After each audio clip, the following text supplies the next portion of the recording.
नमस्कार. आपण पाहताय आणि ऐकताय आपल्या अण्णा युट्यूब चॅनल. मी गणेश तुकाराम शिंदे आपणा सर्वांचं आपल्या अण्णा या युट्यूब चॅनलवर स्वागत करत आहे. आज दिवसभर सर्व देशात रंगपंचमीचा उत्साह जाणवत होता. सर्व आसनच विविध रंगांची उधळण होत ते खुलून जात होतं. तर दुसरीकडे आज जागतिक महिला दिन.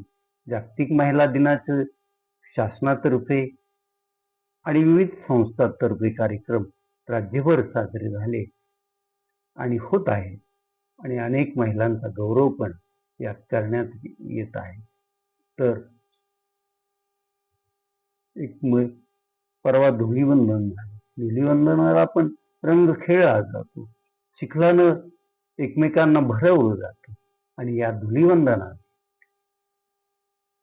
महाराष्ट्रातील जवळपास 5-6 ठिकाणी गाढवावरून जावयाची मिरवणूक असा गोड शब्द तिथं त्या गावात वापरला जातो, पण खऱ्या अर्थानं धिंडच काढली जाते. त्यासाठी मग त्या गावातील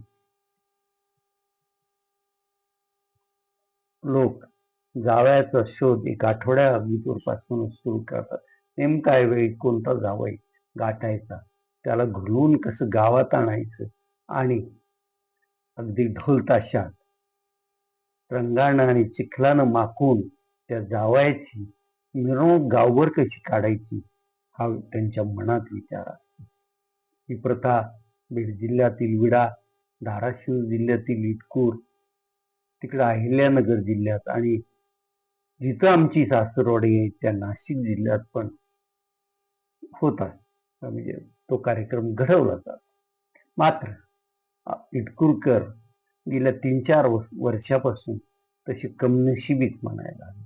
त्याला 2 कारण. एक तर जावई पण लवकर वेळेला सापडेनासा झालाय आणि त्यात गाढव पण मिळालाय.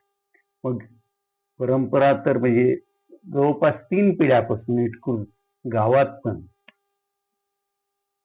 गाढवावरून जावई मिरवण्याची परंपरा 3 पिढ्यापासून सुरू आहे आणि कोरोना काळानंतर त्या परंपरेला तसही ती खंडित होती काय इथपर्यंत परिस्थिती उद्भवली आहे. त्याला 2 कारण मी सांगितलंय की जावई लगेच सापडेनासं झालाय आणि दुसरं त्या जावयाची मिरवणूक आपल्याला काढायची आहे, त्यांची हौस पुरवायची. त्या हौशेसाठी गाढव महाराज इटकूरकरांना सध्या उपलब्ध होत नाहीत असं परवा तेथील आमचे मित्रवर्य असलेले आम्हाला भावणारे असे बालाजी अडसूळ यांनी ते ज्या वर्तमानपत्रात बातम्या लिहितात त्या वर्तमानपत्राच्या बातम्यातून हे पुढं आलेलं आहे आणि तिथं आमच्या संपर्कातील जी मंडळी आहेत त्या मंडळीने पण सांगितलं आहे. आणि मग हे वस्त आम्ही धुळवडीच्या 3ऱ्या दिवशी, कारण धुळवडीमुळं दुसऱ्या दिवशी वर्तमानपत्र आलेली नव्हती, 3ऱ्या दिवशी वाचलं आणि त्याच दिवशी आम्हाला एक व्हायरल व्हिडिओ पाहायला मिळाला आणि त्या व्हायरल व्हिडिओ माहिती अशी होती की गाढव पालन करा, त्यासाठी केंद्र सरकार अनुदान देणार आहे. मग हे खरं आहे की खोटं आहे? कारण आजकाल व्हायरल होणारे व्हिडिओ सगळेच सत्य असतात असंही नाही. त्यानंतर त्या व्हिडिओची एक चॅनल व्हिडिओ फॅक्ट तपासणी करतं. त्या चॅनलनं परवा त्या व्हिडिओची फॅक्ट तपासणी केली आणि व्हिडिओ ज्या गाढवाचं पालन करा आणि अनुदान मिळवा हे सत्य आहे. केंद्र सरकारचं जे पशु याच्या संदर्भातलं विभाग आहे त्या विभागानं तुम्ही गाढवं पाळा. तुम्ही त्यात गाढव पाळण्याची अट आहे ती आहे 50 आणि त्यातील विशिष्ट अशी जातीची गाढवं तुम्हाला पाळावी लागणार आहेत. त्यात तुम्हाला 46 ते 47 ह्या मादी गाढवी सांभाळाव्या लागतील आणि 3 ते 4 हे नर गाढव त्यात असावे, असं अट पण त्यात आहे. आणि जर तुम्ही 1 कोटीची गाढवं खरेदी केली असतील किंवा त्या गाढव पालनाच्या व्यवसायात गुंतवली असतील तर तुम्हाला 50 लाखापर्यंत अनुदान ही शासनाची संस्था देणार आहे आणि ते सत्य आहे.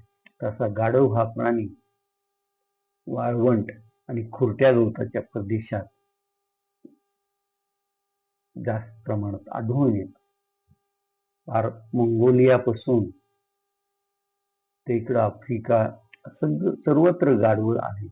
भारतात पण गाढव आहेत, परंतु गाढवाची संख्या त्या केंद्र शासनाच्या संस्थेनं दिलेल्या आकडेवारीनुसार 1 ते 1.25 कोटीच्याच घरात आहे. आणि त्यामुळं मग हे गाढव हा प्राणी आता विरळ प्रमाणात दिसून येत आहे. तसा गाढव प्राणी माणसाला उपयुक्त असा आहे. त्याला मागं कोणी काही हाकायला लागत नाही, काही नाही. त्याच्या पाठीवर ओझ्याचा भार ठेवला की ते सरळ तडक. त्याला एकदा तुम्ही इथून ओझं घ्यायचंय आणि ते तिथपर्यंत पोहोचवायचंय ते दाखवलं की ते करत असत. त्याला विशिष्ट असं खुराक पण द्यावा लागत नाही. त्याला काम आपलं संपलं, त्याच्या पायाला दाव बांधलं आणि त्याला सोडलं तर ते आपलं पोट भरण्यासाठी उकंडे फुंकीत सर्वत्र फिरत असत. पण हे गाढव कधीच गढूळ पाणी पित नाही. त्याला पाणी पिण्यासाठी स्वच्छच लागतं आणि ते स्वच्छ पाणी मिळवण्यासाठी ते अनेक मैल दूर पण भटकत राहत असत. त्या गाढवाची लीद पण कुंभार काम करणाऱ्या लोकांना उपयोगी येत असते. परंतु आजकाल मातीपासून मडकी चुली हे बनण्याचं प्रमाण पण कमी झालं आहे. त्यामुळं लीद मिळो किंवा न मिळो, प्लॅस्टर ऑफ पॅरिस किंवा इतर याच्यातून चुली मडकी वगैरे घसरली जात आहे आणि ती विक्रीस पण येत आहे. गाढविणीचं दूध हे तसं पौष्टिक मानलं जातं आणि राजस्थानमध्ये काहींनी गाढविणीचं दूध काढून ते विक्रीचा व्यवसाय पण सुरू केला आहे. आणि राजस्थानमधील काही गाढव पालक कधी मध्ये महाराष्ट्रात पण गाढविणीचं दूध विकत फिरताना आपल्याला पाहावयास मिळतात किंवा घरात आपण बसलो असलो तरी आपल्या गल्लीत पण गाढविणीचं दूध घ्या म्हणून त्याची आरोळी आपल्या कानावर येत असते. तर असं हे सर्वांना उपयुक्त असणार गाढव, ते गाढव उपलब्ध न झाल्यामुळे गेल्या 2-3 वर्षात इटकूर तालुका कळंब जिल्हा धाराशिव येथील धुळवडीच्या दिवशी जावयाच्या मिरवणुकीचा कार्यक्रमात पडत असलेला खंड आणि जिथं माणसंच कामाला मिळत नाही तिथं हे गाढव तर कामाला येईल याची उपयुक्तता जाणून आता ज्यांना हौस आहे त्यांनी गाढव पालन करण्याचा उद्योग सुरू करावा आणि त्याला केंद्र सरकार अनुदान पण देत आहे. तर असं गाढव पुराण आपल्याला कसं वाटलं आपण कमेंट मध्ये जरूर करा.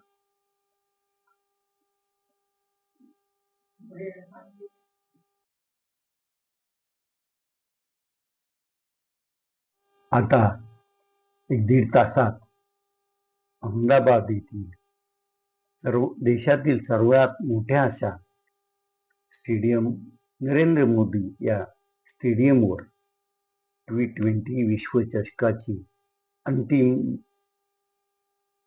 अंतिम सामना भारत आणि इंग्लंड यांच्यामध्ये सुरू होणार आहे. हा सामना जिंकावा आणि T20 वर्ल्ड कपचं 3रं विजेतेपद भारतानं मिळवावं अशीच क्रिकेट प्रेमींची भावना आहे आणि तसं ते विविध त्याच्यावर संवाद साधून सांगत पण आहे. आज खास अहमदाबादला जाऊन 2020 ची मॅच रसिकांना पाहता यावी यासाठी कालपासूनच मुंबई आणि पुणे येथून विशेष अशा रेल्वे महामंडळानं उपलब्ध करून दिलेला आहे.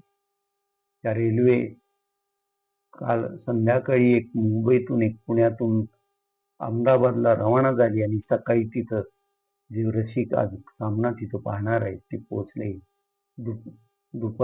आज सकाळी मुंबईतून एक रेल्वे निघाली आणि दुपारी 12:30ला ती अहमदाबादला पोहोचलेली आहे. तर आज ते नरेंद्र मोदी स्टेडियम पूर्ण भरलेलं असेल. त्या स्टेडियमची तशी प्रेक्षक सामावून घेण्याची त्या प्रेक्षकांना जागा उपलब्ध असण्याची क्षमता ही 1 लाखाची आहे आणि साहजिकच 1 लाखापेक्षा थोडेफार जास्त लोक तिथं बसतील. पण 2,000 रुपये तिकिटाचा दर होता. ज्यांनी अगोदरच त्याचं तिकीट खरेदी केले त्यांना ते 2ला मिळालं. परंतु आजचा अहमदाबादमधील त्या सामन्याचा काळ्या बाजारात तिकिटाचा दर आहे 15,000 रुपये. त्यामुळं जे शौकीन आहेत ते 15,000 पण खर्च करतील आणि तिकीट घेतील आणि नरेंद्र मोदी स्टेडियम मध्ये जाऊन याची हा T20चा अंतिम सामना पाहतील. भारतानं हा सामना आज जिंकला तर सलग 2दा T20 विश्वकप जिंकणार जगातील भारत हा पहिला देश असणार आहे.